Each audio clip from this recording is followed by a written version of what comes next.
పరంపోరల్ cinema release అయింది.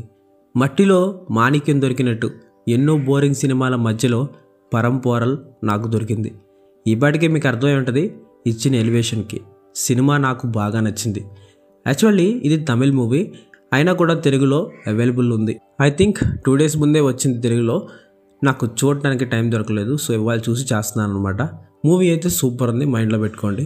ఈ సినిమాకి సంబంధించి స్టోరీ కానీ స్క్రీన్ ప్లే కానీ చాలా అంటే చాలా ఇంట్రెస్టింగ్గా ఎంగేజింగ్గా రాసుకున్నారు. సినిమా మొత్తం మీద బోర్ ఫీల్ అయ్యేలా ఒక్క సీన్ కూడా కనిపించదు. మెయిన్గా ఈ సినిమా కోర్ పాయింట్ ఏంటంటే విగ్రహాలు, యాంటిక్ పీసెస్, దొంగతనాలు, పోలీసులు, క్రైమ్, ఈ ఎలిమెంట్స్తో ఉంటుంది. నాకు తెలిసినంత వరకు ఈ పాటికే మీకు ఇంట్రెస్ట్ క్రియేట్ అయి ఉంటుంది. స్టార్ట్ టు ఎండ్ ఎక్కడ బోర్ కొట్టదో ఒక ఫ్లోలో వెళ్ళిపోతూ ఉంటారు. మిస్లీడ్ అస్సలు చేయలేదు. పనికిరాని సీన్ ఒక్కటి కూడా లేదు, నా మాట నమ్మండి. ఎక్కడా ల్యాగ్ అస్సలు లేదు.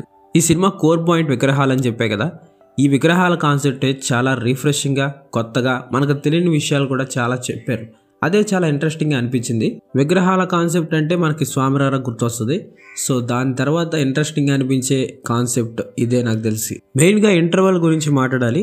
ఇంటర్వెల్లో అన్ఎక్స్పెక్టెడ్ ఈవెంట్ ఒకటి జరుగుద్ది. దాని తర్వాత ఇంట్రెస్ట్ డబుల్ అయిపోద్ది. అంటే నేను ఎక్స్పెక్ట్ చేశాను ఇది జరగచ్చు అని చెప్పేసి 2-3 ఎక్స్పెక్ట్ చేశాను, అదేం జరగలేదు. అండ్ క్లైమాక్స్ కూడా 100% అన్ఎక్స్పెక్టెడ్ అనమాట. నేను ఊహించింది అస్సలు జరగలేదు కాబట్టి ఈ సినిమా నాకు బాగా నచ్చింది. మీరు కూడా ఎక్స్పెక్ట్ చేయండి. ఎక్స్పెక్ట్ చేసింది అయితే అస్సలు జరగదు. ఏంటి మరి ఈ ఇంటర్వెల్ క్లైమాక్స్ అయినా మిగతావన్నీ ఎక్స్పెక్టెడ్ అని అంటే లేదు. చాలా ఈవెంట్స్ అన్ఎక్స్పెక్టెడ్గా జరుగుతాయి. ఈ అన్ఎక్స్పెక్టెడ్గా జరగడం వల్లే సినిమా చూస్తున్న మనకి నెక్స్ట్ ఏం జరుగుతుంది అనే దానిపై ఇంట్రెస్ట్ బిల్డప్ అవుతుంది. అదే ఈ మూవీ పైన ఇంట్రెస్ట్ని పెంచుతుంది. అలాగే బోర్ ఫీల్ అవ్వకుండా మూవీ చూడటానికి హెల్ప్ అవుతుంది. క్యారెక్టరైజేషన్స్ గురించి కూడా మాట్లాడాలి.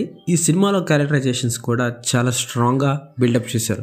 ఆ క్యారెక్టరైజేషన్స్ని చూస్తుంటే భలే ఉన్నారు వీళ్ళు అనే ఒక ఫీలింగ్ కలుగుద్ది. అండ్ ఆ క్యారెక్టర్స్ని చూస్తున్నప్పుడు ఇంట్రెస్ట్ క్రియేట్ అవుద్ది. స్పాయిలర్ లేకుండా చెప్పాలంటే ఇప్పుడు వీడు ఏం చేస్తాడు, వీడు ఎలాంటి వాడు కదా, వీడు ఏం చేయబోతున్నాడు, ఈ క్వశ్చన్స్ మనకి ఆ క్యారెక్టర్ పైన ఇంట్రెస్ట్ని పెంచుతాయి. పర్ఫార్మెన్సెస్ గురించి మాట్లాడితే శరత్ కుమార్ గారి పర్ఫార్మెన్స్ అయితే చాలా బాగుంది, డీసెంట్గా చేశారు. అండ్ అలాగే అమితేష్ గారు కూడా చాలా బాగా చేశారు.